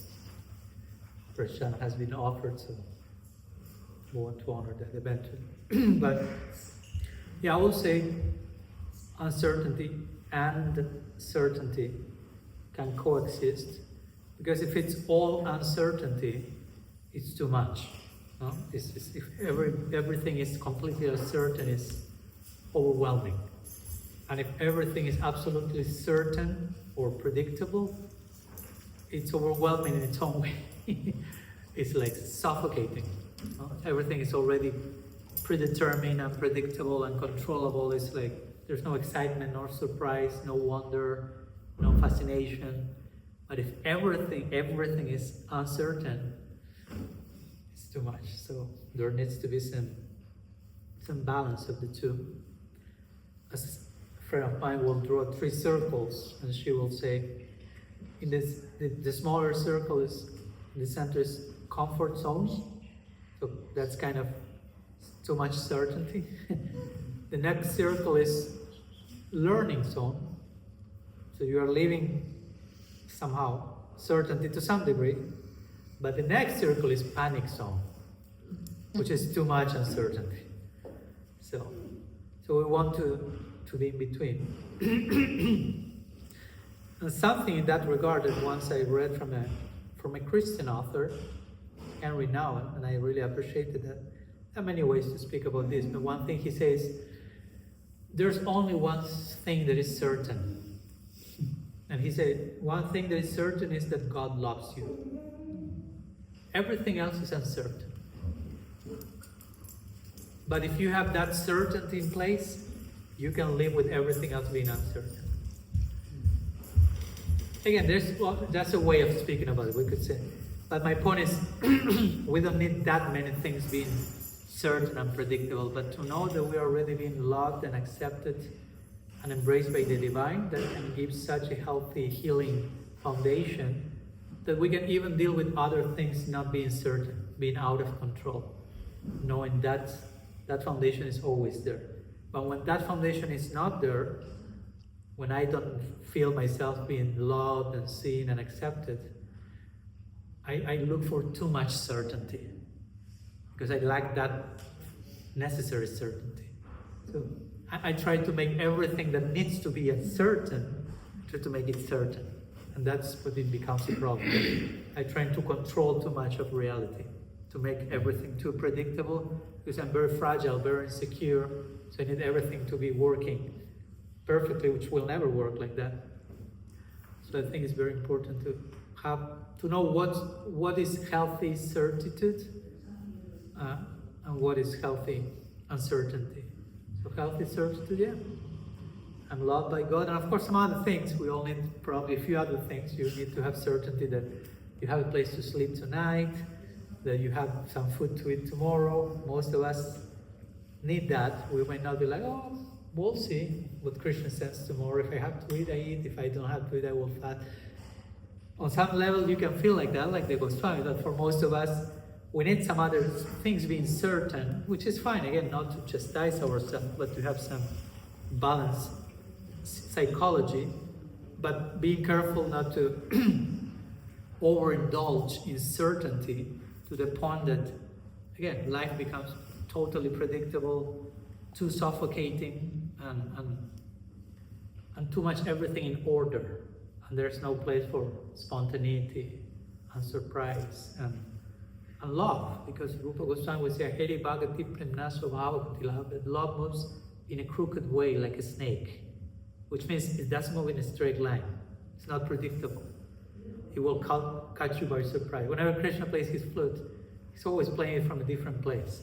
It's not that he tells the gopis, okay, tomorrow, 11:55 p.m., Bamsi Bhat. Day after tomorrow, 2:05, whatever. You know where the call will come from. It's unpredictable, and they are ready to, okay, there. But if we are too attached to everything being predictable, when some invitation like that comes, we are terrified, and we will even increase the control mechanism there. And yeah, when you have too much control, when you have a totalitarian regime, that's what a dictatorship is, like too much order. Everything like this, everyone thinks like this, everyone dresses like this, everyone speaks like that, everything in order. And there's not much space for disruption. Mm-hmm. Yeah. So whatever's happening to us. And he's a supreme disruptor also. Whatever's happening to us. In a healthy way, right? It may seem bad to us, but it's exactly what we need, because Krishna is in control. Yeah. So we have to trust, yeah, what comes to us, and yeah. So those will be a few examples. I don't know if that helps. Yeah, that's helpful. Again, trying to summarize what otherwise would be a 5-hour. No, that was enough to think about. All about bro, you raised Just your very hand. short. Yeah. How do you maintain certainty without becoming proud? To have You have some example in mind? Well, if somebody is very sure that God loves them, Yeah. that could potentially make them very proud. Okay. So how do you avoid that? Like the gopis, they know Krishna loves them, but they're not proud. So go into our case, how not to become proud, for example, being certain that Krishna loves it, but first of all, because he loves everyone else as well. Okay? So it's not like, he loves me. Okay? You, I'm not sure. But me? No, it's everyone. No? So it's not about me. It's about everyone. So immediately that takes arrogance out, because it's not like I'm so special. No, everyone is special. The soul is special. As I said before, Krishna said in the Gita, the soul is amazing.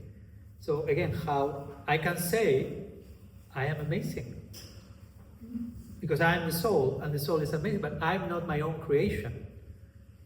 I did not create myself as an amazing soul. I happen to be a soul that happens to be amazing. So I have no genuine reason to become proud. And going back to Krishna's love, we will say, well, his love is unconditional love. So it's not that he's loving me because I did something to deserve it. Right? It's not like I've earned this credit, so he loves me because of that. It's, as we will say, costless grace. There's no like cost. I can say, I did this, and therefore I earned this. It's just a gratuitous, Gracious, free, like a free gift. gratuitous. Gratuitous. There was that word. So that offers me no reason to become proud. It's like, I don't know, if you are, to give an example, a homeless person, and suddenly someone comes and gives you £1 million. You have no actually genuine reason to become proud of that. Probably you will be utterly humbled and feel, wow, thank you. No? And you are thinking how to serve this person. You will never think, oh, I did it. So in the same way, when we understand the nature of God's love to us, unconditional love, there's no actual reason to become arrogant. On the contrary, it creates deep humility. So for me, that's the healthiest way also to be humble, because sometimes we also misunderstand humility as feeling terribly bad about myself and like whipping myself. But sometimes humility means like, okay, understand that you are being loved by God infinitely and you have done nothing to deserve it. That's humbling. Because we generally think in terms of earning. What did I do? Nothing. And that person is loving me? Yes. But what did I do? Nothing. So at one point the logic breaks and we collapse into humility, hopefully. And realize, wow, I'm being eternally blessed by a love that I never deserved. And even now that I received the news that I'm being loved by Krishna and I'm trying to love back, still, no matter how much I give back, I will never deserve. No, it's not a deserving game. No. So it's always humbling. Because even the more I try to love Krishna back, the more love keeps returning.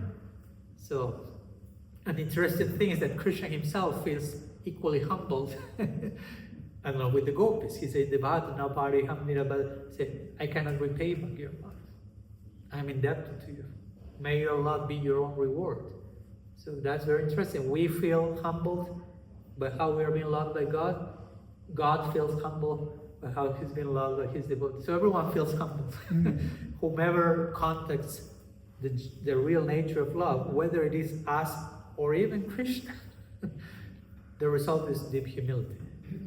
So that will be my answer. Yeah, how to prevent arrogance. Yeah, which is just, yeah. Okay, it's 8:30, so I don't want to overextend even more. I hope we spend some good time together sharing, and I'm grateful to each one of you for your time and questions and presence and attention and different arrangements for this program to happen. So deep gratitude to each one of you for each detail, prasad and pictures and garlands and deities and chairs and everything. And I think we will have, there is Guru Puja waiting for us. Is that prasad also waiting for us as well? We'll go with those two directions next. Śrī Guru Purnima ki jai. Śrīla Prabhupada ki jai. Vyāsadeva Gosvāmī Mahārāja ki jai. Śrī Gaur Nitai, Gaur Nitai, Gaur Nitai, Gaur Nitai ki jai. Śrī Harinam Sankirtan ki jai. Sadhu Sangha ki jai. Gaur Premanandi. Śrī Guru Purnima ki jai. Śrīla Sanatana Gosvāmī ki jai. Turmasa Brat ki jai. Gaur Hari. Hari Bol.